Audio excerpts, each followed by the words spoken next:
प्रकाश आंबेडकरांनी केलेल्या आरोपांनंतर विश्वास नसल्याचं मनोज जरांगेंनी म्हटलंय। तर तिसऱ्या आघाडीमध्ये जाण्याच्या संदर्भात 29 ऑगस्टला निर्णय घेणार असल्याचं प्रकाश आंबेडकर यांनी सांगितलं।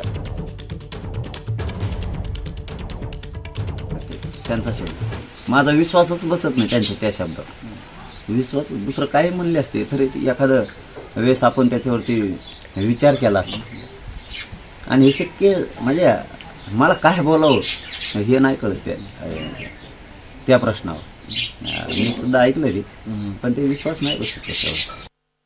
बच्चू कडू असं म्हटले की येत्या विधानसभेला तिसरी आघाडी कोणतीही नसून फक्त शेतकऱ्यांची आघाडी असेल आणि त्याचं आमंत्रण तुम्हाला खुलं दिलं त्यांनी आमंत्रण स्वीकारणार। मला माझ्या समाजाची शक्ती वाढवायची, मला माझ्या समाजाला हलवलं नाही आवडायचं म्हणून आम्ही 29 ऑगस्टला मराठा समाजाची बैठक लावली होती। ही बैठक पण अशी होणार आहे की या देशात अशी बैठक पुन्हा झाली नसेल। त्या दिवशी आम्ही ठरवणार ते 288 लढायचे का पाडायचे का पुढं काय करायचे काय नाही।